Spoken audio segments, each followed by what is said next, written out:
Greetings thespians, FiOth here, and today I am extremely privileged to have the narrative director of I Speak Logic with me, Alfina. Hello, hello, how have you been? Hi, very nice to meet you and your viewers. Thank you so much for taking the time. I am a huge fan of your work in general. I'll be giving a brief story about my experience with the IP, because I still have the Russian copy of the first game sealed here, factory sealed. I have it on all digital fronts. I also ran the PlayStation 4 client back in the day, which was an experience in itself. It was a very weird version of the game. But I played Pathologic 2 during the pandemic back in the day. Shout out to Lord Bandalore. I don't know if you watched his video review of Pathologic 2, where he's talking about it with flying colors. And it kept me sane throughout those hard days, you know? I fell in love with the game. I consider it like a timeless masterpiece. So I feel extremely privileged to have you here today. And we are nearing the release of Pathologic 3. You recently released Quarantine, which is like a prologue. Something like the Marble Nest for Pathologic 2, I suppose. It was a bit more involved than the Marble Nest. Marble Nest was like a vertical slice of some of the mechanics and some of the sites, but Quarantine feels like its own contained chapter with, you know, certain things that we will not actually see in the game proper when it releases. Is that true, or will the entirety of that content, as in the Thanatica laboratory and the initial conversation, will also be in the final game? Actually, I would say it was the other way around, because Marble Nest was a sort of side story that used different UIs, different mechanics, and a different protagonist from Pathologic 2, so it was really not a vertical slice. It was a sort of experiment and a playground for us while we were trying different things for Pathologic 2. As for Quarantine, funny you should ask. We intended it as the intro from the game, with bits and pieces from the middle.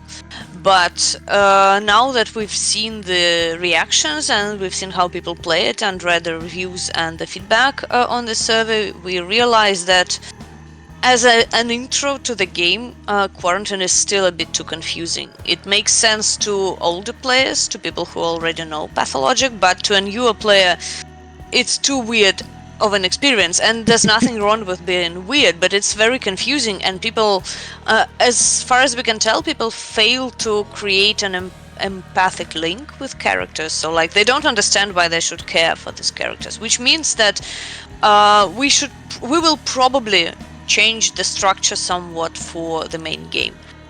We intend to use all or most of the scenes from Quarantine in the game, but not necessarily in that order and not necessarily in the beginning.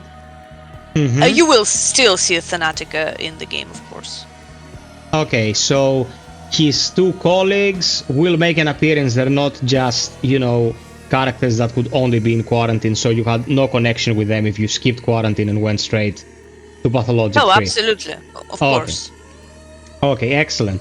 So, I have a list of questions I will ask Alfina, and we will try to relay to you, the viewers, as much information about the game as humanly possible. Of course, zero spoilers about either Pathologic 2 or Pathologic 3. I respect the experience of the end user unimaginably, because if for me to be able to boast about the contents of the vid, I ended up ruining someone's interaction with the game, we're not gaining anything out of it. So no spoilers, don't worry about it, it's gonna be squeaky clean. Pathologic, the original game, released on June 9th, 2005, correct? That is the date I could verify. Yeah, I suppose that was the international release. Maybe. It's not like I remember it by heart. It's fine, it's fine. It's an approximation, let's say. So soon we'll have a 20th anniversary, more or less, for the international release of the game. Do you plan to try to meet that day with the release of Pathologic 3, or are we like looking later in the summer or in fall or even later in the year? I googled it and I was mistaken. It was the Russian release actually, June the 9th. And I can tell you with a lot of certainty that no, the game will not release on June the 9th. It would be a beautiful thing to meet this deadline. It would be nice, but it just won't happen due to production constraints. We basically have a bit too much to do still to release it at that point.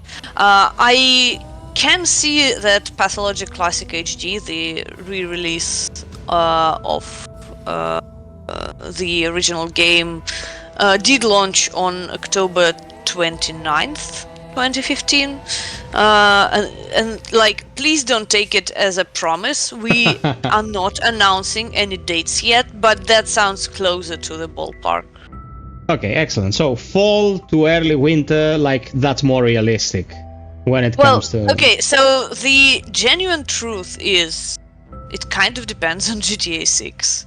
I understand that it probably sounds silly because obviously our games are very different and we are not competitors, but there are releases that warp the gaming landscape so much that we can't not take them into account.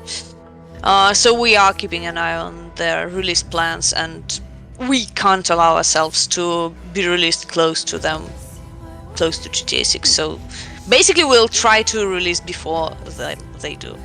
Yeah, well, when people play on a budget, you know, someone says I have 60 euros to invest in gaming in this month, yeah, they'll make a choice. Like, that's totally understandable.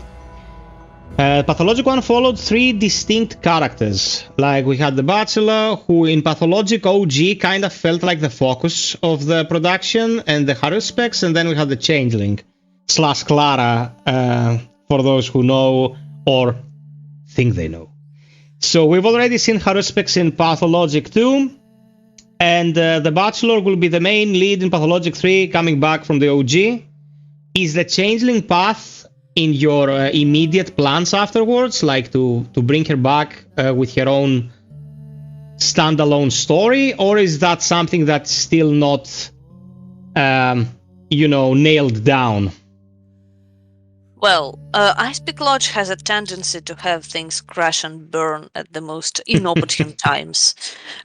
So I can't promise you that won't happen again. But generally speaking, the intention is to move on to creating the Changeling story right after we release The Bachelor.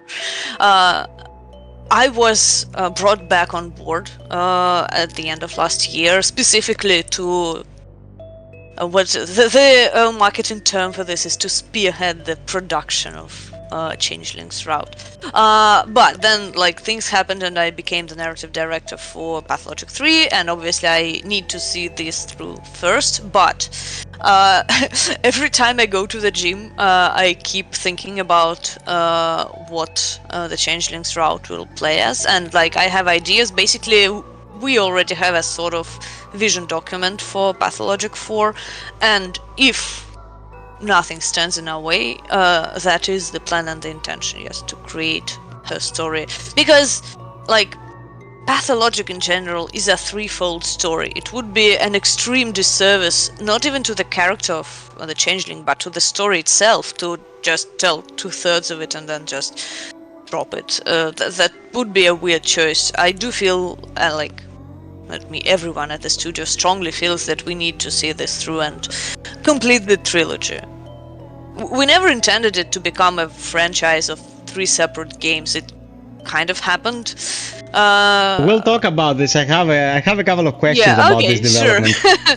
So it will be a redemption arc as well, because I remember distinctly in the original game where the fourth wall breaking approach to this was like, we wanted the Changeling to be more fleshed out, but it wasn't possible at the time because, you know, it was production restraints and all that, and a totally different gaming landscape back in the day. You couldn't just make what you wanted if there were set boundaries about what you could put on the table, let's say. So Pathologic games have traditionally allowed for free exploration of the environment in order to collect resources and interact with NPCs, with the various like satellite characters. Pathologic 3 seems to be streamlined and focuses on auto-travel mechanics. That's something I noticed in quarantine, and it was very, very profound. Will free roaming be available in Pathologic 3 as well, or will you just be using those, those arches to move from segment to segment? No, there is no free roaming planned, and I want to make it very clear because I can clearly see that some people, when they leave feedback, they assume that this fast travel system was only there for the purposes of the demo, and it was not. This is because we wanted to create a different experience. While the town is a living thing for the Haraspix, and maybe for the Changeling as well, Daniel, the Bachelor, tries to remove himself from the town. He's like this sort of strategist that stands over a map and plans his next move instead of just, diving into the town and feeling it and exploring it on a moment-to-moment basis. Basically, the way he feels about his surroundings and the town is very, very different. And I understand that this is a departure from previous games and from some players' expectations, but first of all, the system will be more robust than it is in the demo. The demo was streamlined in that only one route was allowed to the player, just to show the content of the demo. When you play the game while planning your routes over the map, it plays differently. And secondly, and way more importantly, we don't want to make the same game. I understand once again that this is not the most conventional approach to sequels, generally speaking, in the industry. Are you there? Yeah, of course. I'm just listening okay. very... Okay, yeah, you weren't moving, but I'm sorry, I hypnotized you. Okay. No. So I understand that it's not conventional. Generally speaking, when people love an IP and they want to see a continuation of that IP, they kind of want more of the same, But it's just not what we want to do, not the way we want to tell the story, because we feel that this sort of subjective storytelling, showing the way through the eyes of different protagonists, is crucial to, and this is what makes Pathologic. Pathologic has never really been about like looting trash bins. Again, this is something that people remember. That's a huge meme. Yeah, that's a huge part of the DNA. Dumpster diving in the game, yeah. Yes, but dumpster diving in 2005 was way different from dumpster diving in 2025, because this sort of survival was very novel, innovative, very interesting back in the day, but these days, kind of everyone makes their indie survival games, and Pathologic would just be, I don't know, a worse Valheim if we just keep making survival games. So our goal is and has always been to create new and unique experiences, to experiment with ways we can use game mechanics to tell stories. So yeah, it's always a gamble, because you always reinvent things. Some coins land, some coins don't, but it's definitely better than just, making the same mold over and over again. And yes, I'm not going to tell you if Changeling will have an open town or not, but I can already tell you that it will be different from both Haraspix and Bachelor. Excellent. Well, I respect the creative license and the approach of the artist first and foremost. We as consumers, as the end viewer of the content, can make up our minds about whether we like something or not, but it should never stand in the path of the creative vision. So what you're telling me about not wanting to retread the same path is something I can understand 100%. And you don't exactly have a history of conventional games. Like The Void was a super weird game that people find very difficult to approach even today. And that is to its credit, I believe. Some of the most profound experiences, many of which are of Slavic origin as well. Let's take Darkwood, more recently Bleak Faith Forsaken from the people in Archangel, like one of my favorite games of all time as well. Those very atmospheric, moody, like almost nihilistic in some parts adventures tend to be very unconventional, and that's what makes them memorable. So going in a different direction is always more interesting than getting more of the stuff we're used to, you know, consuming. And I'm 50-50 about this, not judging the end result, about how I feel. I'm 50-50 about how I feel. Because the immersion I felt in Pathologic 2, I remember those days back in 2020 where we were locked in our houses, and I would go out into the town in Pathologic in the late stages of the game where everything was on fire and there was those miasmatic clouds flying around and people were trying to mug me and shank me and all that. And it left such a powerful impression. If there is an approach that we're not aware of yet that will create an equally memorable impression, even if it's something totally different, then everyone who loves Pathologic should 100% be on board with it. Let's see what this vision will bring to the forefront. Now, yeah, actually on that matter as well, there is this issue of indie game sequels do not always and do not necessarily gain the same attention as originals. It's like big franchises, like, I don't know, Assassin's Creed or Call of Duty can kind of rely on the power of the brand. When they create a new installment, there will be a player base that will be interested because they provide a reliable product. And there's nothing wrong with that, by the way. So it makes sense why people would want a new game in the series that they've played like 5 installments of. They know what they're getting, and they know that they'll get their money's worth. Generally speaking, like, I suppose. Every franchise has its ups and downs, but hopefully you get my meaning. It's not like that with indies, because indies are all often lightning in a bottle, and people kind of don't expect. Either they kind of expect the same sort of lightning in a sequel and they just don't get it, or they kind of expect that the developer will keep catching those lightnings in bottles.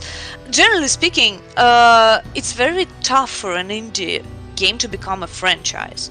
Like, when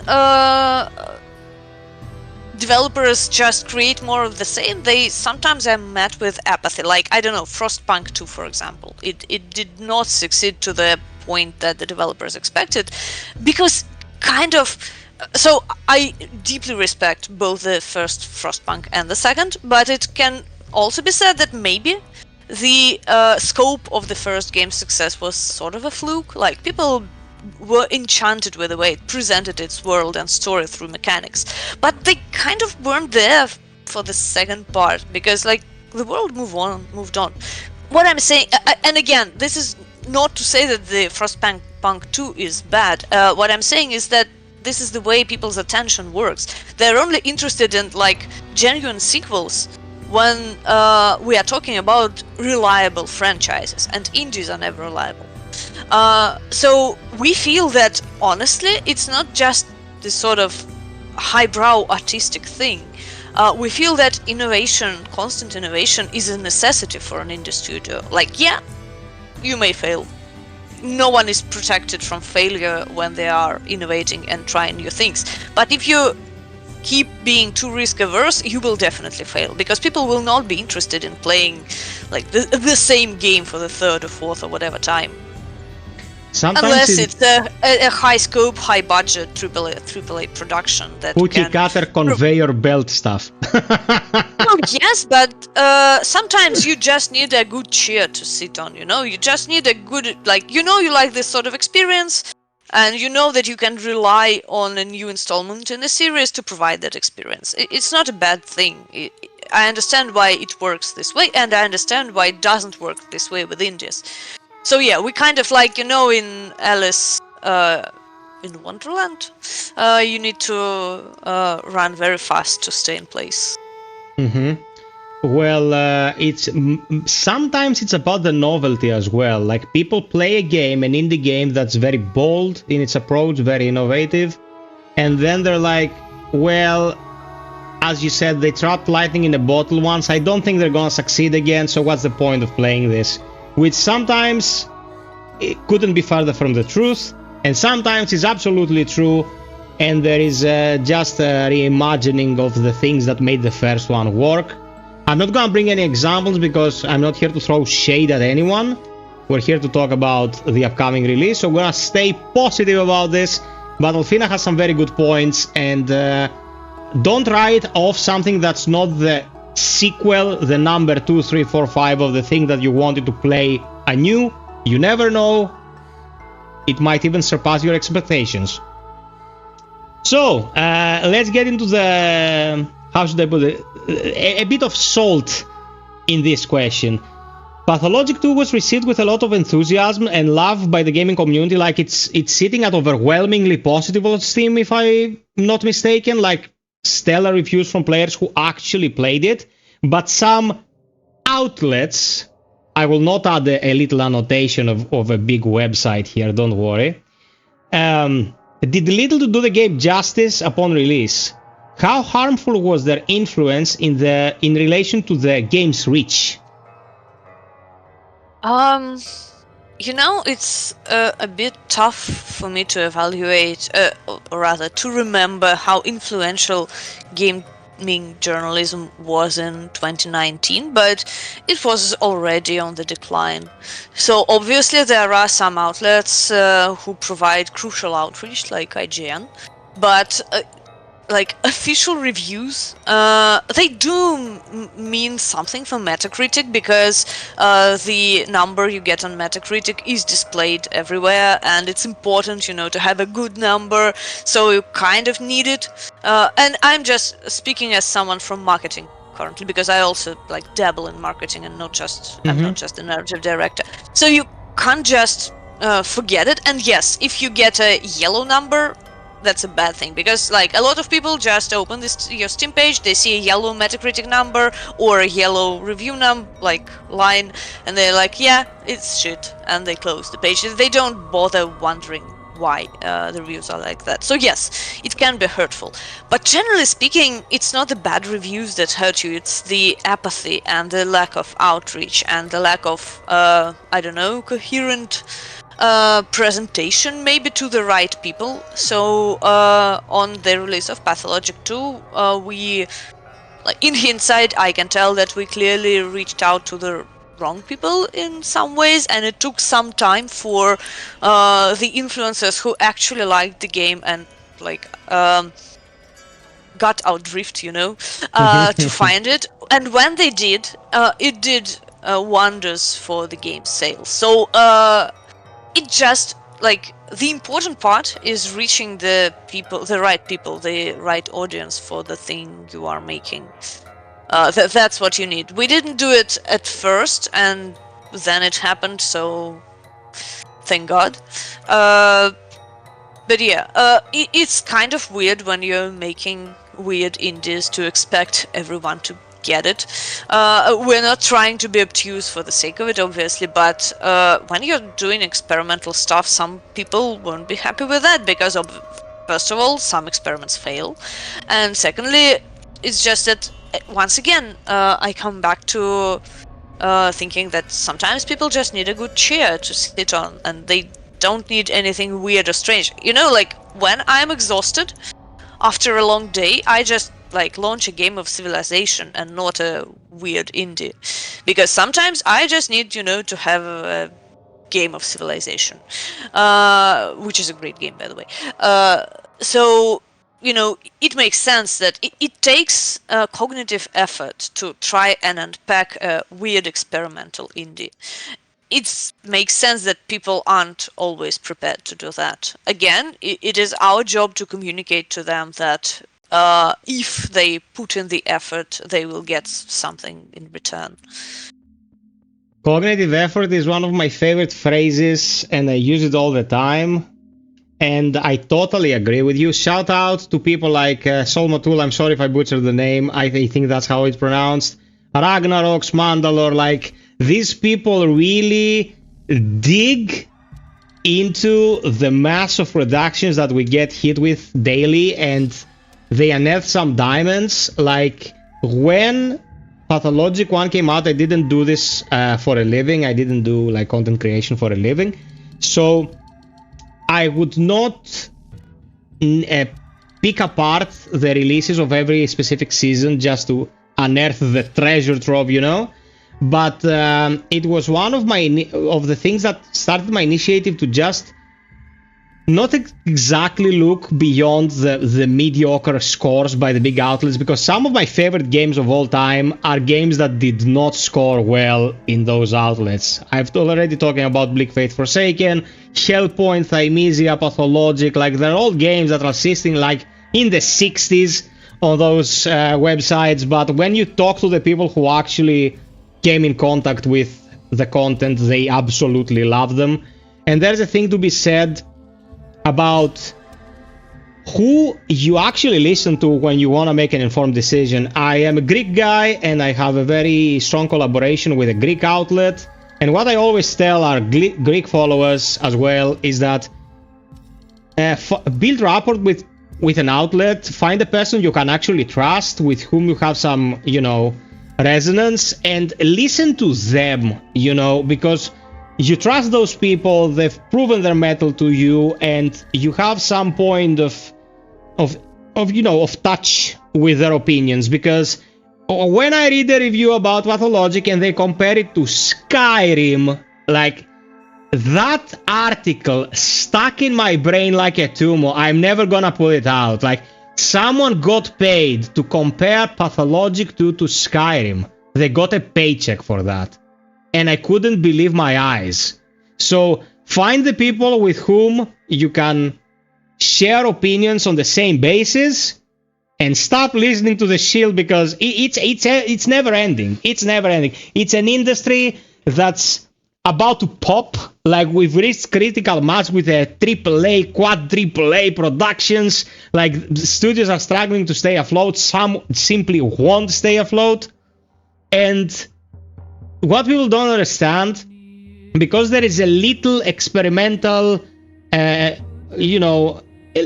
individual, a more like naive child in each and every one of us who wants the occasional spicy plate, you know, the more interesting approach, the more novel approach. And people who generally consume big productions don't realize that if the indie industry goes under, eventually I grow sick of playing Call of Duty PvP, man. Eventually I'll need something else, and it will be nowhere to be found. Like that part of the industry will be gone. So yeah, some projects will be pushed, some projects won't be pushed. People get it, sometimes they don't get it. But my suggestion, and I don't want to talk about my opinion on things, I'm just very passionate about this game. That's why I'm blabbering a bit. Just find people you can trust and take their opinions at heart, instead of just, you know, the first article that comes up on Google search.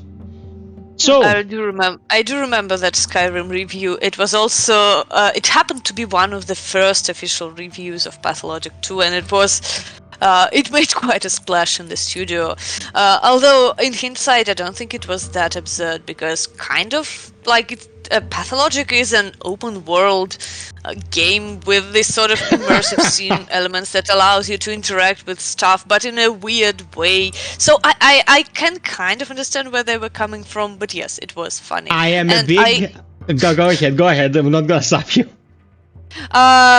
And I just wanted to say that I fully agree with you in general. I feel that these days anyone can find an influencer to their own liking. Like there is a YouTuber who specializes in anything, in any sort of genre or fetish or whatever you have. So just find someone who has the same interests, who aligns with you, and it's often beneficial to follow their advice. Or be like me and hate yourself and download like 60 demos every Steam Next Fest and try to search for jewels yourself. That's how I came across Signalis. Like, I don't know if you played Signalis by Rose Engine. Like, timeless masterpiece. Like, Signalis is up there. Who the hell saw a single ad of Signalis on a big outlet? Like, the game became huge because of word of mouth. Because people played Signalis and they were like, this is it, or Tormented Souls, let's say. my biggest like gripe with that kind of writing and approach, with the aboutisms when you're supposedly a professional reviewer, I'm a big advocate for the etymological approach to wording stuff, you know?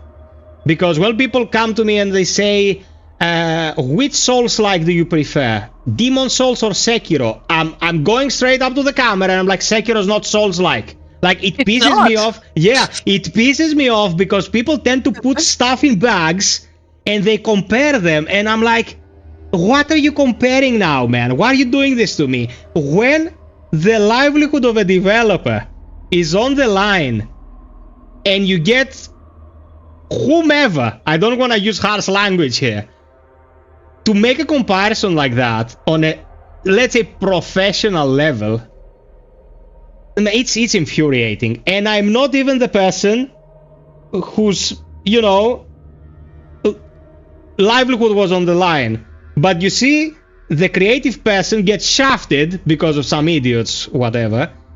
And then they talk with flying colors about the 69th installment in the series who gives a poo about anymore. And man, nah, let's get that driven off track.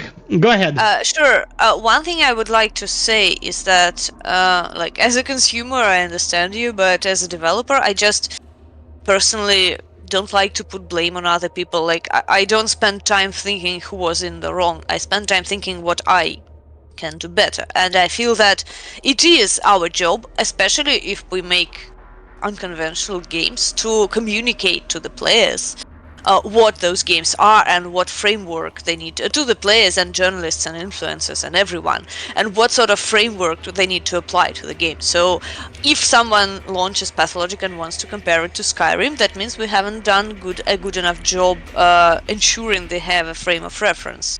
So I was much younger when we were making Pathologic 2, and I was just completely in the narrative department, but with Pathologic 3 I also like worked with publishing, with the publisher, and help them out and keep an eye on our communication. So basically what I'm saying is I'll try to do better this time. You are very entitled to talk about the thing from the creator standpoint. I am the guy who makes content and plays the game at the end, so I can be a little bit meaner towards the guys I think are responsible for these messes. So, as I understand it, the studio used to be larger because I saw an update some time ago. It was just a photo of Daniel holding a pocket watch, and there was an article below it. And I took it and I reposted it, and I don't know if you wrote it, one of your colleagues, and pretty much the consensus that there were very few people actively working on the project. And I'm gonna take a cue from my notes.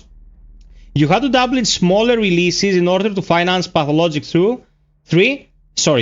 How come you didn't use Kickstarter or some similar venue in order to get it, you know, under production?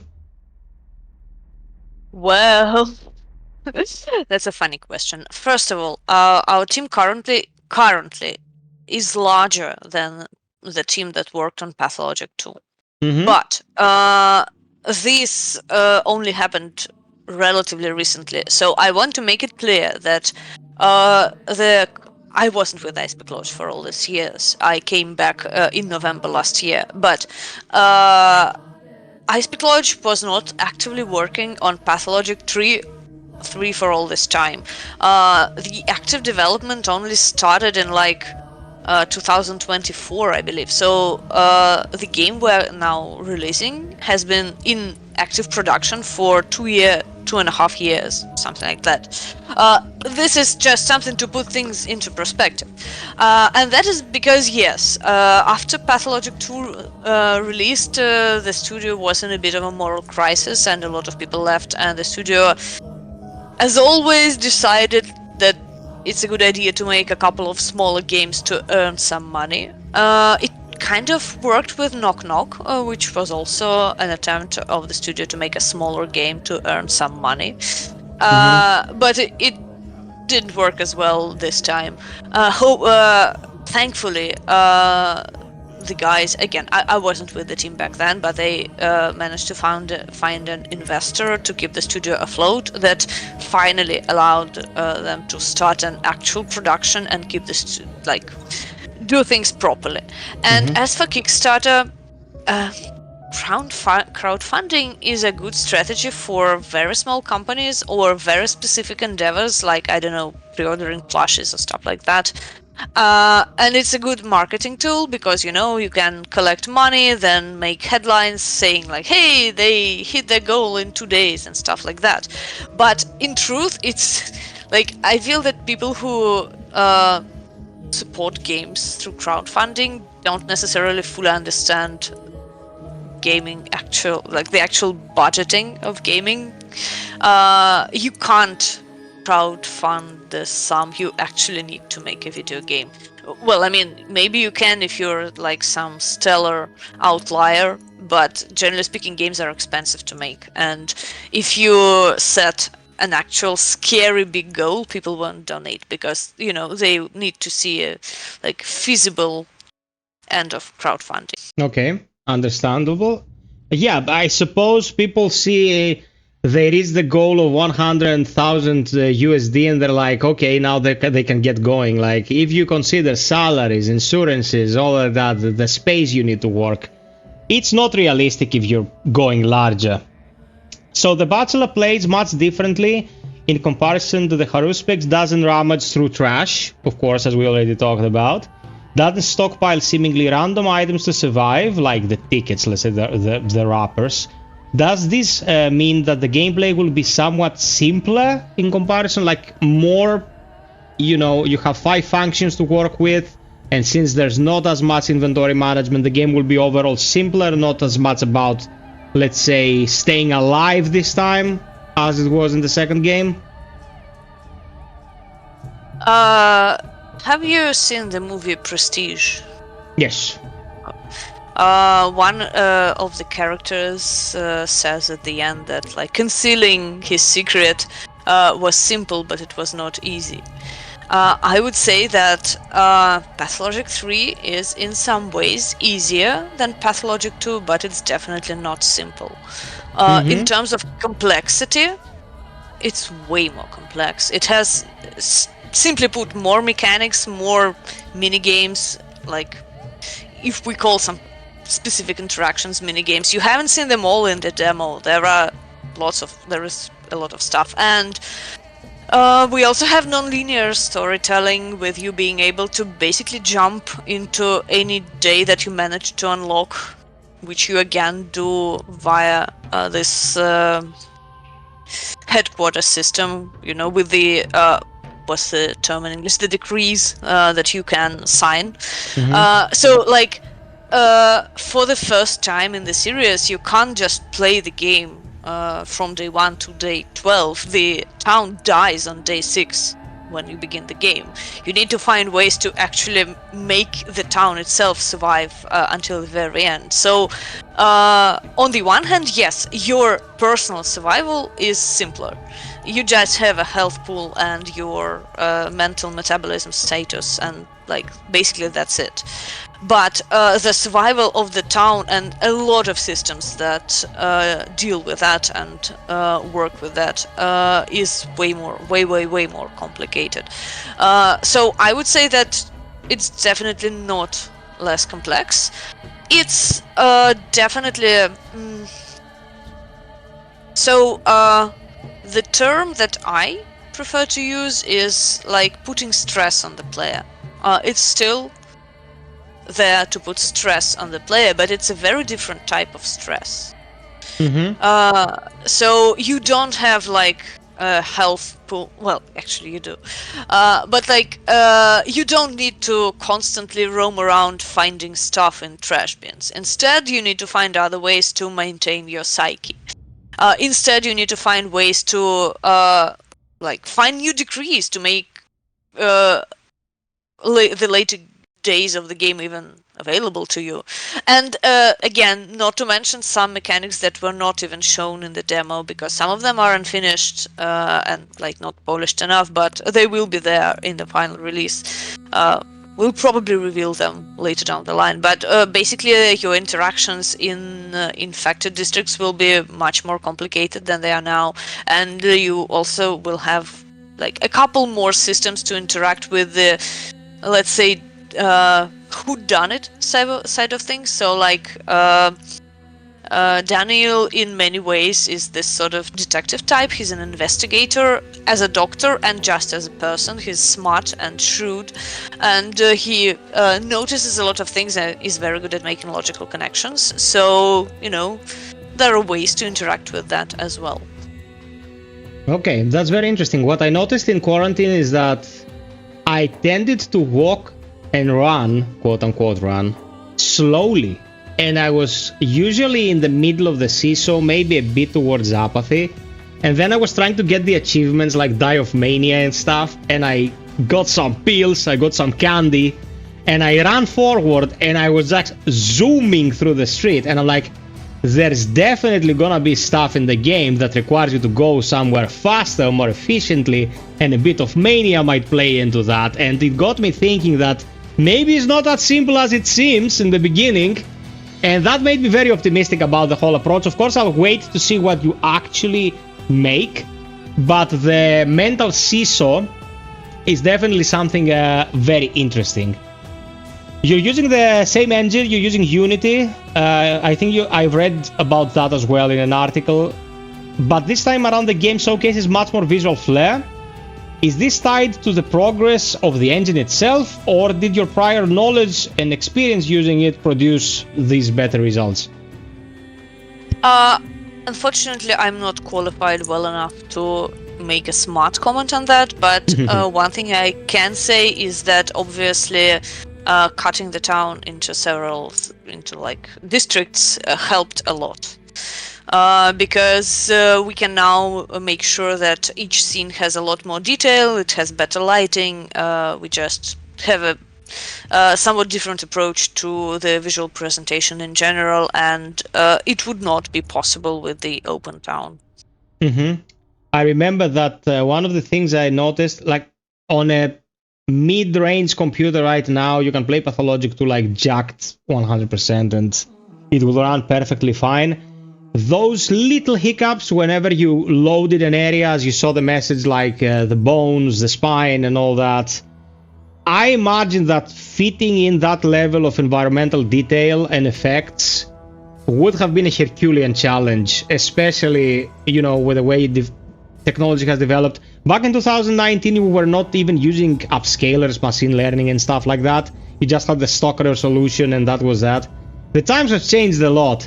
But I noticed, like, when it comes to particles, when it comes to the lights and all and everything that allows the creator, when it comes to the cinematography of the scene, it's a step above what we saw in Pathologic 2. And Pathologic 2 was already a beautiful game. So yeah, very happy with the development because, you know, when you know that there is flair in something, when you have the town in your mind and you romanticize it, as people who played the previous games have, we tend to remember games as looking more beautiful and alive than they actually are. And then you play the new installment and you're like, this is exactly as I picture this in my mind's eye. So it's now actually as beautiful as a person idealizing would remember it, and that was a very fuzzy feeling. It was very nice. It's a great point you're making. I remember someone upscaling Diablo 2 on Reddit before the remake was released, and people, it was just a video, just, you know, using like an AI to upscale the image, and people watched the video, me included, and were like, well, yeah, that's just how the game looks, like, yeah, that's just Diablo 2. And then you look at how it actually looked and you're like, oh shit. Yeah. Yeah, my imagination ran wild on those 4 pixels, you know. So yes, definitely this effect is in play, which is why we are also doing some different things with the art direction, because the Bachelor perceives the world differently from the Haraspix, and it's important to show that the world around him is somewhat different. The palette of colors in the world is different. The grass that he sees underfoot is different. That's important because, again, subjective storytelling is one of the most crucial elements of Pathologic. So we wanted to emphasize the differences in perception. Like, obviously, some changes are visual updates, but those updates were not just made as a sort of remake. They were made with the subjective point of view of the character in mind. Yeah, unreliable narration, stuff like that has always been a staple of the series. By the way, guys, in case you've been following this series and you're like, words like Haruspix, Hierophant, people hear those words and like, what the hell? Haruspix is a guy who looks at the guts of an animal and discerns and, some information. So for people who just want to understand some of the 101 of the game. So the next question. It's the nickname. No, go ahead. I never want to stop you from talking. I just had the question I'm very passionate about. Just wanted to say that it's the nickname of the protagonist of Pathologic 2, and he is called Haraspix because he is the son of a local shaman, basically, who deals with human organs and believes in the sanctity of human flesh. Yeah, exactly. Theodore Bastard, or Bastard, according to how he pronounces his name. Is he on board again? Is he the one making the music? No, not this time. We maintain very good relationships, we respect them deeply and we love their music, but again, subjective storytelling, it's important that the world sounds different for the Bachelor, and we feel that Theodore Bastard's more chanty, yes. If I may say so, music is not a fit for this character. Now the Changeling, on the other hand, may be a different matter. We will use some tracks from Pathologic 2 in some places where it's appropriate for the story, for the vibe, because, Daniel does interact with this world, the local world, the kin. But no, the main soundtrack is written by Mushroom. Okay. I remember when I launched Quarantine, I think it's Disillusionist industrial version that plays in the main menu of Quarantine. And I started the game, loaded up, was the main menu. I hear the first note playing, and I'm like, oh my god, and I get teary-eyed because I did not expect to ever play Pathologic 3. I was like, this is actually happening, I can't believe this. And it was like the same track, but industrial, more modern, more city-like. And I'm like, this is genius, man. Like, you take the tribalism aspect of the previous character, the thing that people remember, and you hammer them with a point that this is a more quote-unquote civilized guy. He sounds different. And it was fantastic. And the approach was genius. I hope the snippets of music we get from the past games get as interesting a treatment as this one. But I have every respect when it comes to your choice of music, because even the old game, or the OG Pathologic or Pathologic HD, different tracks, different approach, and still, if you put the game side by side, play the two games, you're like, I'm listening to Pathologic music now, even though it's not the same tracks. It's like, has very distinct DNA. So I'm pretty sure you're gonna nail this. And even if it's not Theodore, who is a freaking genius, you should find him on YouTube. His music is sublime. Embraer Z is one of my favorite music tracks of all time. Returning from... I'm gonna say something out of context, it's not a spoiler. Returning from the train in the end game after that event and Embraer Z playing in the background, I was entranced. I was like, I was there. So if we can nail that kind of musical effect, everyone will be super happy with the outcome. Thank you very much. I'm sure our audio guys and our audio director will be very happy to hear that. I think they've done a stellar job. Yes. The overall acoustic palette in the third game sounds, how should I put it? It's more high-tech, it's more contemporary. If we went with the soundscape of the second game, it would have also sounded amazing. Like, I remember going through the step in the second game to get the acquiring like the little herbs, and the ambience playing and the music for the night hours playing, and it was a very immersive experience. But if you stuck to your choices for the second game and just brought them forward, I think they would feel a bit out of place. So I saw the development diaries that you released some time ago about the sound design, and the people from the sound department were talking and about how they created the various effects and stuff, and I'm like, this will be drastically different, but I'm all here for it, and I can't wait to see what the complete version of the vision looks like and sounds like, more importantly. So you're releasing this part of the story as a standalone game, not DLC, not expansion. Was this move a calculated strategy to improve the game's chances due to the aforementioned issues that Pathologic 2 suffered from upon its release? I'm not even sure how to answer. I understand that some people did have expectations that we would like patch in the Bachelor's story, but it's completely unfeasible to do that.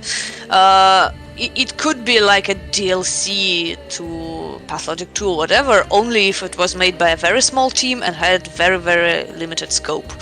So like, as a very, very small story, Marble Nest, like, yeah, maybe. But we wanted to tell the Bachelor's story proper, and to do that, you need to let's put all the R&D and creative work aside. You need to put in the hours, like you need to create a ton of content, and that amount of content would not work with a DLC price tag. We could do that and then close the studio. I don't think that would be a good idea. Not and go under after it. Yeah. I mean, it would maybe be seen as noble by someone, but it just it wouldn't work. We wouldn't exist after that. And more importantly, though, we did want to make a different experience, a different game, and there were a lot of technological changes. So again, I'm not the most qualified person to talk about that. Not even the second most qualified or the third, but I do know that all the code has been rewritten from Pathologic 2. A lot of things are now done differently in terms of the game's code and architecture. So it's not compatible with Pathologic 2. And that, on the other hand, allowed us to make very different systems, completely different systems, to make a completely new experience. In other words, it makes sense in every single way to make this a separate game. To be absolutely clear, I am not talking about the approach that some people might have to this, why didn't my already paid for game not receive an update to come closer to the OG Pathologic? I'm not talking about that at all. It's a new game, obviously 6 years later, and yeah, it's a different production, different tech to an extent. I'm talking about the fact that, Pathologic 2, it's a beloved cult classic, a more niche game. And because of this cult classic status, maybe it wouldn't have the reach that a new game potentially can have. That was the focus of my question. Okay, yes. Sorry, I misunderstood. I'm also blurry now. Okay. It's fine, it refocuses. Yeah. Okay, so yes, we actually do have this strange issue. Pathologic is one of those games that people watch on YouTube instead of actually playing. It's not the only game of this type in experience, I like to compare it to Fear and Hunger, for example. Like a cult game that a lot of people just watch on YouTube because it is difficult to play. It is a unique experience, and when I say unique, I mean grueling and annoying at times. I love it, by the way, but I understand why, like, you know, again, in the evening after a long day, when you're tired, if you have like young children or whatever, you just can't focus on this stranger experiences. But you can't just make a game for YouTubers and influencers. Even if we put the commercial aspect aside, and you know, you kind of need to sell your game after you make it, or else, see above, you'll just cease to exist.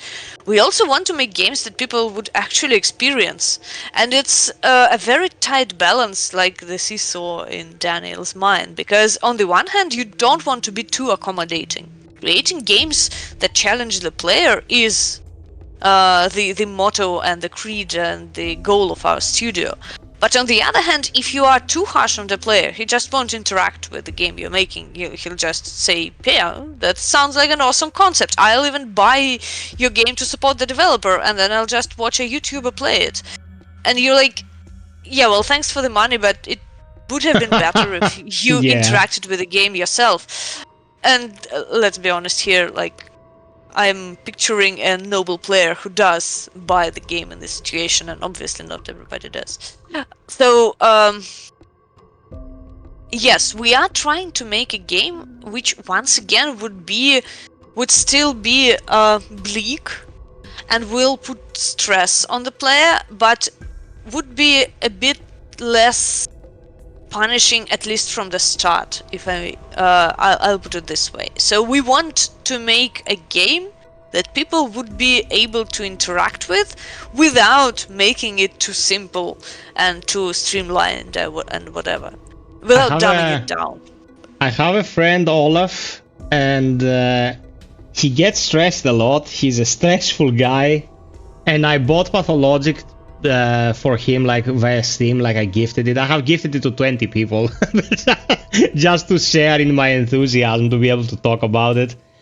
And he changed the difficulty, like he moved the sliders, and he downloaded the mod and made the days longer, should be able to do more stuff throughout each day. And then he finished the game actually and was like, if I went with the intended difficulty, man, I would never have been able to do it. Like, it would have been nerve-wracking for him, because my very first game was the intended experience, and I remember it was crushingly difficult. Like, Pathologic 2 in some ways one of the most difficult games I've played. If you play the intended difficulty, the clock is always stabbing you in the back, amongst some other things that tend to be stabby. So yeah, I think. Yeah, come again. That's the thing. Internally, we are calling it FOMO gameplay, so like fear of missing out gameplay, because yes, and again, I understand perfectly well that for a lot of people that is the essence of Pathologic, this feeling of clock constantly ticking, and like this feeling that if you don't rush to get somewhere, clock will tick and you will just miss out on events and die of hunger. Or get stunned. So yes, I understand that it's a huge departure to kind of remove it in a way, because the clock is still ticking, but as Daniel, you can, let's say, travel back in time, or rather to a different point of your story that you are retelling to an investigator and an inspector.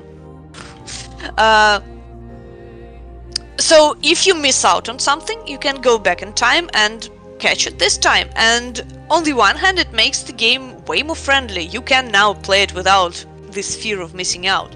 But on the other hand, please do believe that we find other ways to put stress on the player.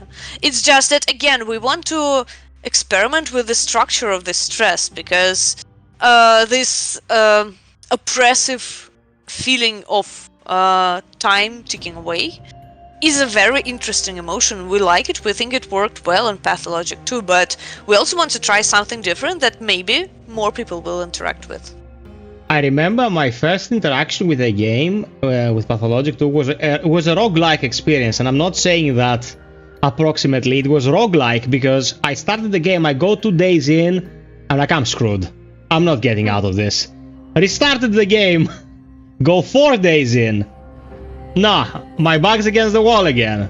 I restarted the game. I think it was after 2 or 3 restarts that I was like, now my economy is at a place where I can keep plugging away and I can see more of the game.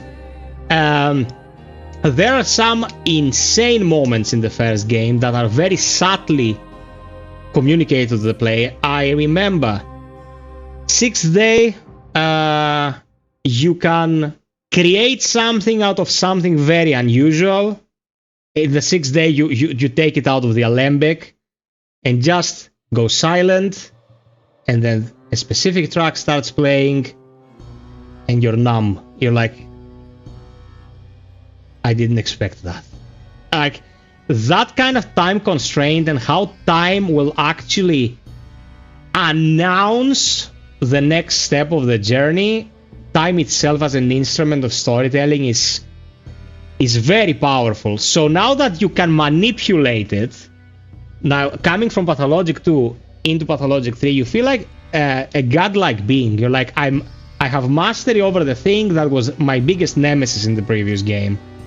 So that as well is gonna be super interesting to experience. And yeah, let's see. Funny you should say that. Like, you're saying it makes one feel godlike compared to previous games, and Daniel just so happens to be a person whose main quest in life, so to speak, is to defeat death, which already is about, you know, transcending human nature and becoming something different. Because he's not just a person who wants, like, to increase human longevity or whatever. He wants to defeat death, period. So obviously the choice to give him some empowerment in a way was not random, because it resonates with his story as well. And he has a bit of a god complex anyway. He's a bit of a douche. So he is a bit of an anti-hero, which is why we like him, because I personally feel that like, his ideas are very interesting. His ideals are interesting and close to my heart personally, but they are the easiest to understand for the modern player, because he's a positivist, rationalist, logical person as compared to the mystically inclined her aspects, or the whatever Clara the Changeling is. And like, which is why we don't want to make him a knight in the shining armor. So obviously he has some downsides as well, and yes, he's not necessarily the nicest guy in the world, but again, you the player push the buttons, so it's up to you to help him maybe become softer, or maybe not.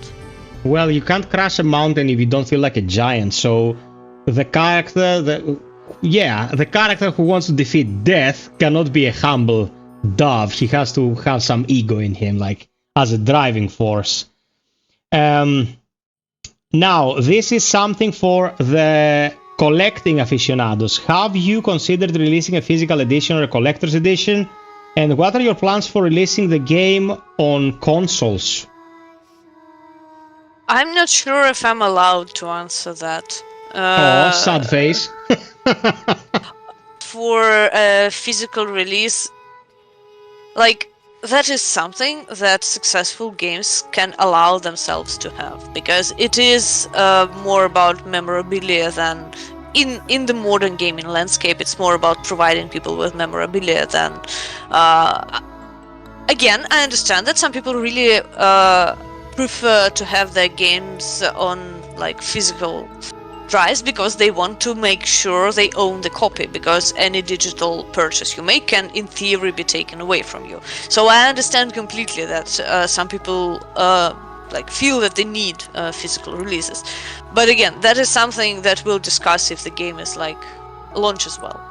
Okay, that's understandable, and I respect the fact that you know, you don't necessarily want to talk about. The game feel and mechanics of the Pathologic series are quite unique. Not exactly an immersive sim or a survival game. It was an in-between kind of unique blend. what are your influences when it comes to your gaming background? Like, were there games even before Pathologic that influenced how the game was structured? Was there a bit of Deus Ex in there, maybe, or System Shock, or something like that?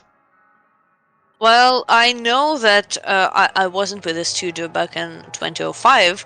I was 15, but I know that Thief was one of the major influences for the game, and it is deeply beloved by the studio.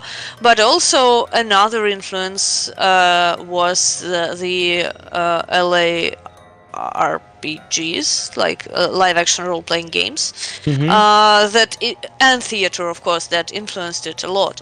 Which is exactly why we are moving away from the formula. Because I'm not saying like that Pathologic, the original game, was the breakthrough of gaming, but it was innovative. It didn't copy the solutions of other games. It was influenced by things here and there. Morrowind, I believe, was another influence as well, but it made its own formula. So if we simply repeat it 20 years later, I feel that we will have lost more than we will have gained. Understandable. Pathologic games are generally stressful, crushingly so for many people. We touched upon this. Do you really enjoy playing demanding games of the same ilk, or do you prefer more laid-back experiences? What do you play like in your free time when it comes to the difficulty curve? Me personally, like I said, I really like Fear and Hunger, which I think is a game, one of the closest game to Pathologic 2 and like the original Pathologic in terms of gameplay, because it is difficult, but its difficulty is honestly based on your knowledge of the world. When you figure out how everything works, it stops being difficult, and it's the same with the way Pathologic and Pathologic 2 are balanced. I also, like, my favorite genre is Souls-like, so obviously I enjoy being hit on the head, but it's a very different type of difficulty and a very different type of emotion, because you get this sort of emotional release when you finally beat that goddamn boss. I am also a human being, and as human beings tend to, I'm not constant. I sometimes have the energy to try something new, and sometimes I don't. And when I don't, I prefer, like, I play a lot of strategies and card-based roguelites. I'm sorry to say, it's the sort of guilty pleasure of mine. I've played them all. Some Balatro in there, I suppose, lately. Balatro, come on, it's like the basic level. I've played weird, obscure clones of clones that like the 100th clone of Slay the Spire that I found interesting because it had, I don't know, an original aesthetic or whatever. I think it correlates to depression, honestly. But yeah, I have this theory that people play short session games like roguelites when they feel depressed, because they give you a quick hit of dopamine. And also like looting games, like looter shooters and Diablo. It's games that will definitely provide you with a dopamine hit over a short period of time, like in half an hour. Attract mildly or mediumly depressed people. Yeah. But I also feel that it's not a good solution to depression, as my experience have shown me. No, I have very strong feelings about the small hits of dopamine or serotonin that come with specific genres. But it's a very lengthy discussion. It's not tied to our current. Well, what's your opinion? I'm interested. Well, I'm gonna tell you something. I was a guardian in Destiny since the alpha of Destiny 1. Okay, I have thousands upon thousands of hours. Actually, I can tie into Pathologic with that. In 2020, I've reached a point where I was like, I'm also a collector of physical media and gaming and stuff like that. Even before I started doing this for a living, as I said.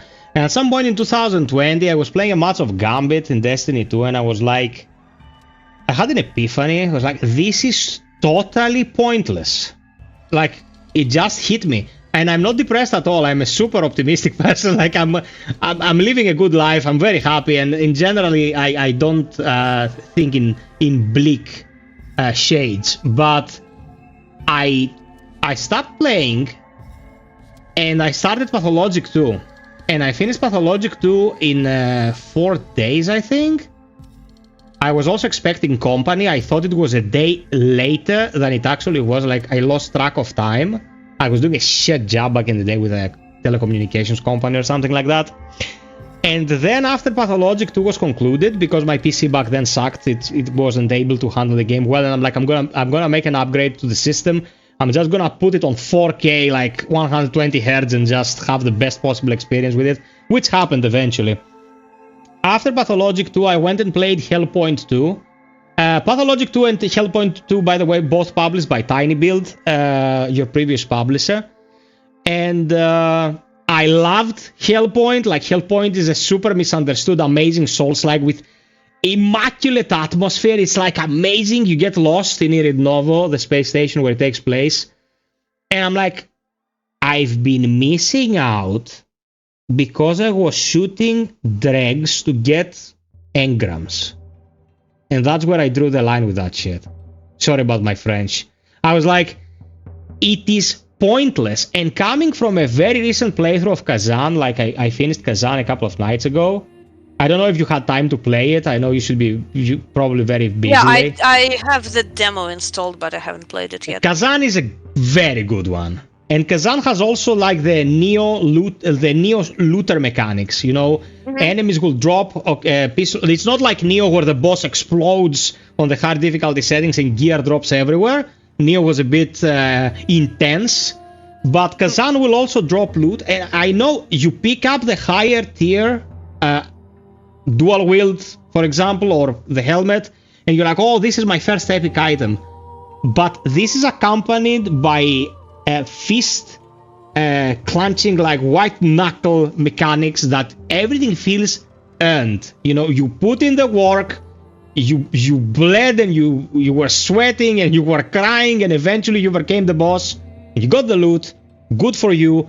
And the actual self of accomplishment comes from improving upon the core of the game, not just burning hours and hoping for RNG all the time. So yeah, when it comes to the dopamine and the serotonin hit that you mentioned, it's something very realistic. But as I was telling a friend of mine years ago who tended to buy stuff just to survive his day-to-day because of depression, he bought something and a week later he sold it. And I was like, you're just digging yourself into a worse economical situation. You should invest that money into getting help for the condition itself, not just buying clothes, for example, every couple of days. You wanted my opinion. I kinda stretched it a bit. Yeah. First of all, we're having a conversation, and I agree with you, and it's a very interesting point to make. Also, why do you like Pathologic if you're not depressed? I'm generally very analytical of the industry, both on a business basis and as an individual. And I am all about non-repeating experiences. Like, I don't know if you know Witchfire, a game by the astronauts that's still in early access. Witchfire is one of the best games we're gonna have in It's one of the games. It's probably the game with the best release trailer ever in my memory. Amazing trailer, and the gameplay combines my favorite stuff, combines RPG elements with Souls-like elements, with roguelite elements. And when the game releases properly, like it comes out of early access, it's going to be one of the best games we'll have available to us. So, like, Witchfire is amazing. And whenever I see weird but well done, it piques my interest so much more than playing the next readily understandable thing, you know? So when I jumped into Pathologic, like, the first thing you meet in Pathologic looks like a fairy, you know? You find the dog head in the train yard, and you're like, what's this? And then there are the Aurochs. You realize that those were gigantic, like, entities that you were seeing that were not mountains and stuff. And it's like a fever dream. And like, here we are. This is it. Like when I see like original creativity, something totally out of the norm, I get super excited because I've played a lot of video games, like a disgusting amount, and very rarely anymore do I get surprised by what big studios do. I think the last time a studio that had a lot of financial backup that made something that I was like, this is cerebral now, this is transcendent, I think it was Returnal. It was 2020, you know? Okay. And since then we had like Elden Ring and Lies of P, like games I adore. Like, if you ask me, Elden Ring is high art, for example. I consider it a masterpiece. But I knew that game. You know, I was already acquainted to that formula. Pathologic is something totally unique. And when I dove in, like, it grabbed me by the neck. Yeah, it was... Well, it's actually very interesting to hear because a lot of people appreciate our games for the vibes, so to speak. And hey, I'm the narrative person. I'm closer to the vibes department. But it's very important to see feedback and to see people enjoy and appreciate the game designing experiments that we are doing. Like the... as you said, cerebral aspect of it as well. So thank you for that. When you talk about vibes, I remember the moment Quarantine came out, I got the game, I ripped out the intro music, I uploaded it, best quality I could get. And people were excited about that. They were leaving comments like, this is amazing and stuff. And I remember on Reddit, there was someone, man, I'm vibing to this so hard, and I found an emoji where it's a capybara wearing headsets like this and going... And I'm like, that's exactly me listening to this. I'm a fucking capybara vibing to the music. So good. Like, I'm super happy we're having this discussion, especially in light of expecting the game to come out. If the world doesn't implode, we're here to see the sequel to Pathologic 2, which it's an insane thought. Like, it blows my mind. Now, that's something very specific I want to ask you. Do you consider the aesthetics and themes of the games to be resonating with Slavic audiences more, or do you consider the art of Pathologic universal in general? That's a good one. So, obviously... like, Slavic is a weird term here, considering half the population of the town are like Asian people based on the Buryat and Mongol culture, who are obviously not Slavic. Of course. I think that it would be silly to deny that this clash of ideologies and worldviews is heavily based on Russia. And specifically early 20th century in Russia. Here is a funny story that could have happened in the world of Pathologic. In St. Petersburg, there is an ordinary building, a house, like an apartment block, that used to be the very first crematorium in St. Petersburg that back then, in I believe it was 1930s, was the capital. After the Russian Revolution has succeeded, it turned out that it's kind of unclear how to bury people, because all the burial rites are based on religion, and obviously the Bolsheviks were against any sort of religion and vowed to just demolish it completely. So they were like, okay, what do we do with the dead bodies? And the hygienic and modern solution was to burn them. So in-town crematoriums were created. But the interesting part about this is that it was perceived as this sort of ideological and almost art thing.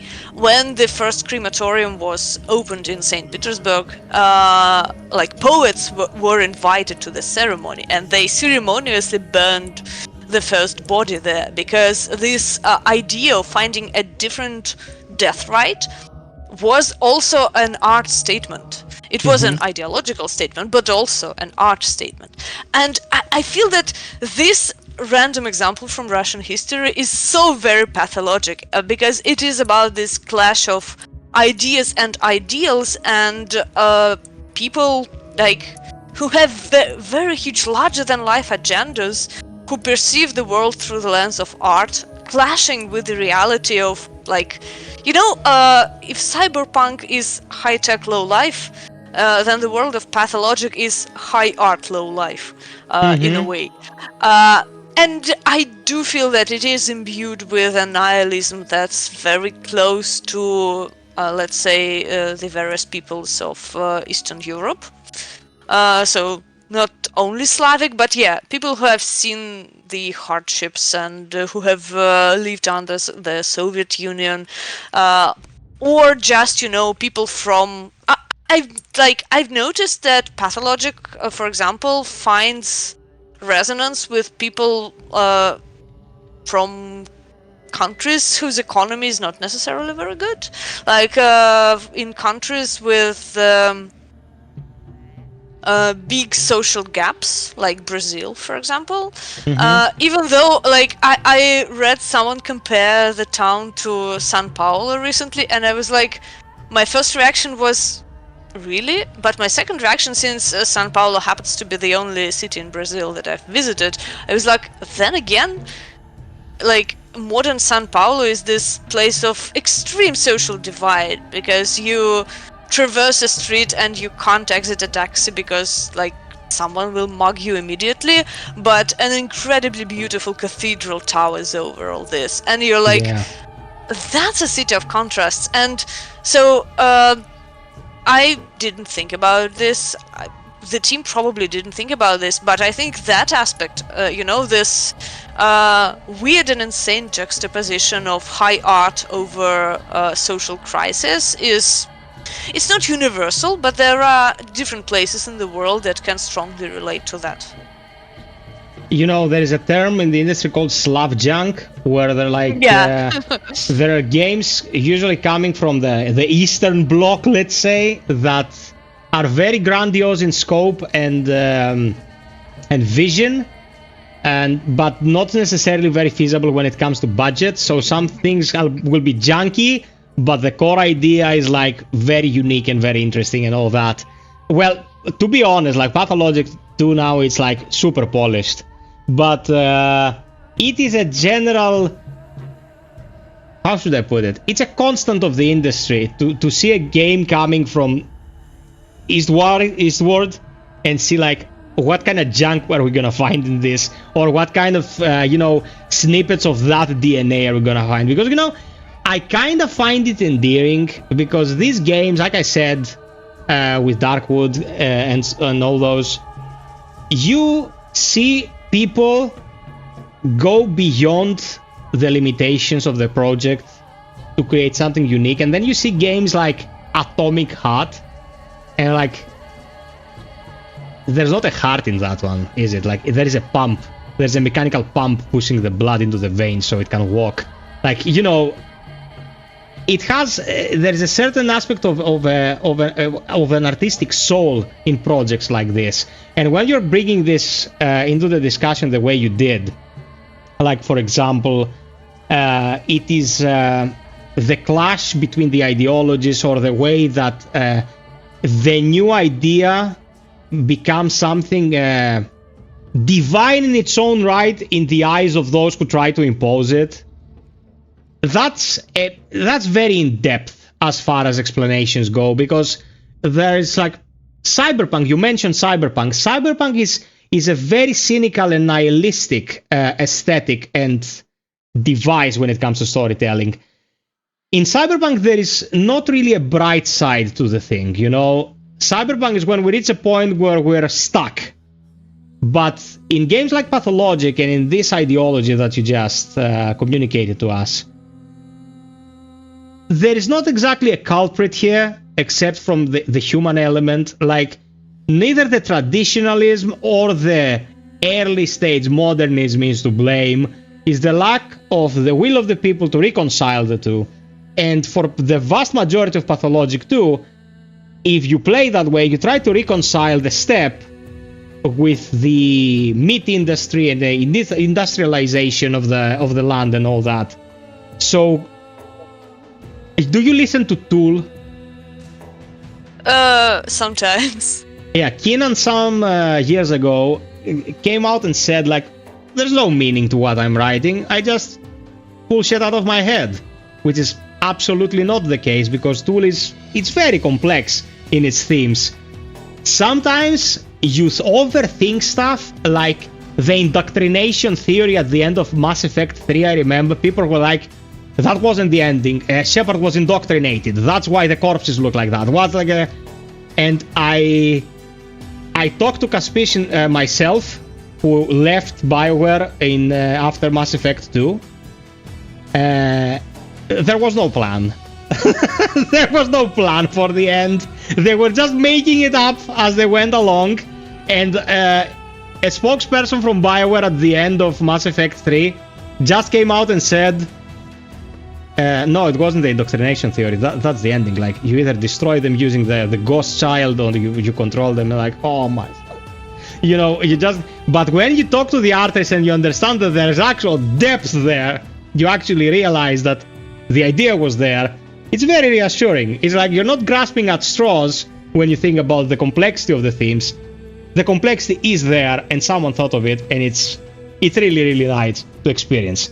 So the name Pathologic, we had a brief discussion about this when we started this wonderful talk, has a very different meaning than people realize. Because people think of pathological, it's a disease, pathologic, yeah. The actual Russian name, if I'm pronouncing it correctly, is more Utopia. Okay, because Utopia as a theme is very prominent with mega structures and the ideal world to live in and the defeat of death and all that stuff. But there is also an unofficial analogy to the name that says that the actual term is path of logic. How much of that holds any water? Okay, so to explain the original naming to the non-Russian speaking viewers, the original game is called in Russian More Utopia, which is a pun, because Thomas More wrote a book called Utopia, and the word More happens to mean plague in Russian, so it's a homonym. So, you know, a pun. And yes, as far as I'm aware, again, I was 15 at the time, but as far as I'm aware, the idea with the English name was to try and keep some sort of pun as well.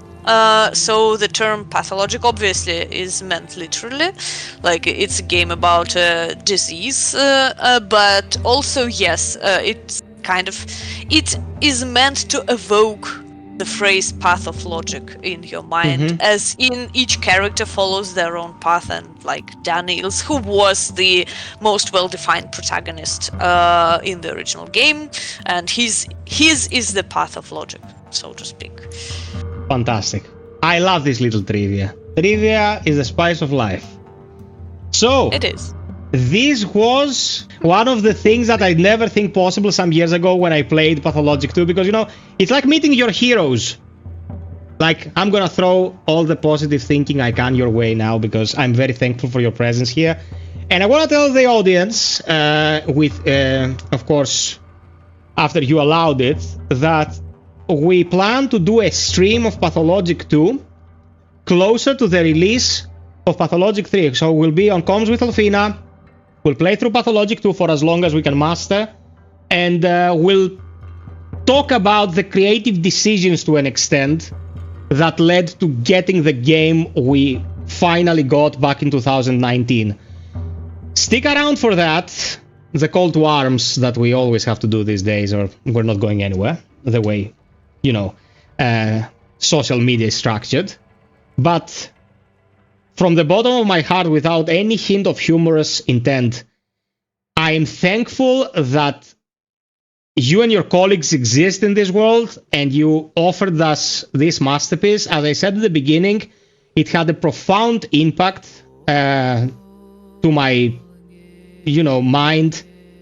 I would put it like side by side with the legacy of Kane, the impact it had back in the day on me, which was one of the best penned series ever, like Amy Hennig, probably her best work ever on the Legacy of Kain series. Of course, Pathologic is a much more intricate storytelling device because it breaks the fourth wall a lot, whilst the Legacy of Kain back in the day was a very straightforward narrative experience, whilst complex in its own right. But it's things that stick to you. It's like those higher plane experiences that stick with you and define you to an extent.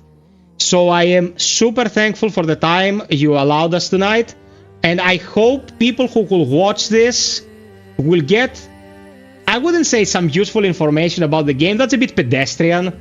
I mostly want to let the people who watch my interviews get a glimpse into the minds of the people who are behind the creation itself.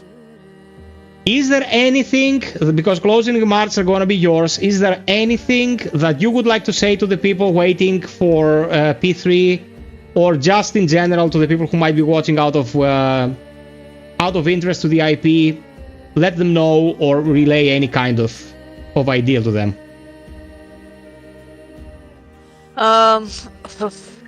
Well, it's kind of a tough question because everything we want to say, we will say in the game and with the game, hopefully. I just like an absolutely random thought that I had during one bit of our interview is how hard it is to balance out the more and the utopia in the bachelor's route specifically, because the Haraspeks dealt in Pathologic 2 dealt with the step mysticism, and he was a person of this sort of twofold background. He's a half the duality. Yes, he half kin, half non-kin. He has had education outside the town and then returned to it. But it's oddly the same with the Bachelor, even though he's not of mixed origins. He deals with people who create actual miracles, but also they are sort of like juxtaposed on very simple, very human stories that happen around him because of the plague that happened in the town.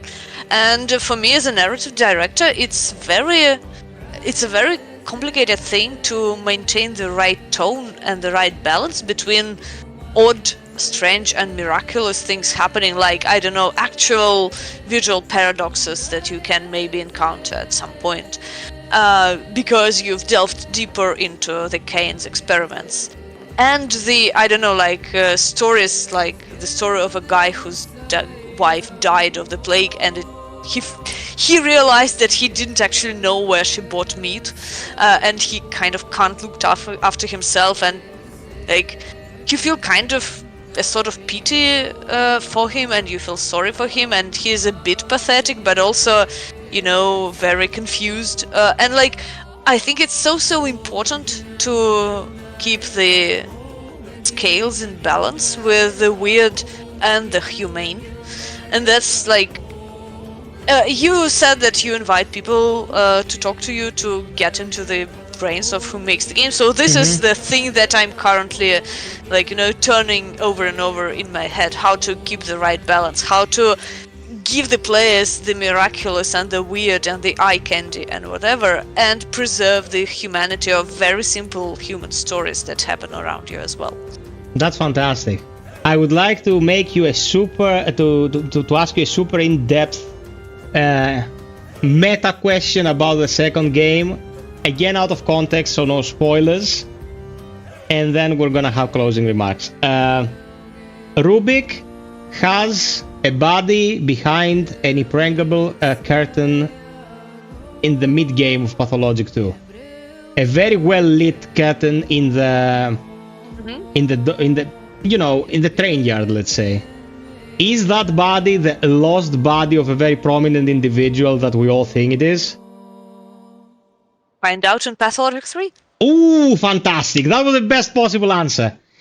People, this has been Alfina, narrative director of Pathologic 3. You can get Quarantine right now. It gets patches pretty frequently. They keep improving even upon the prelude, the demo. And soon we'll be having that stream when we have a definitive date about the release of Pathologic 3. You can bet what you might want to bet. I want to be polite, right? I will be covering everything there is to cover about this game because I love it so much. Shout out to all the amazing other content creators who brought this game to the attention of millions of people. Solmatul, Ragnaroks, Mandalore, and all the other smaller creators like, honor your heroes, but also the unsung heroes, let's say. Subscribe, like, hit the notification bell. I'll be bringing you more Pathologic 3. Again, thank you so much, dear, for the time you allocate to this interview. Until next time. Thank you very much for having me and for your wonderful, insightful questions and discussions. And thank you very much to the viewers as well for their time. And I also want to subscribe to the thought that yes, it's very important to keep everyone who helped. Who just enjoyed the game and talked about it, and I feel that the word of mouth will once again be very important for Pathologic 3, so thank you very much for this bit of publicity as well. I can't describe what kind of pleasure this was. So, love you all, peeps. Stay safe, take care of you and yours, and until next time, be well, stay frosted, always strive for perfection. Cheers. Bye.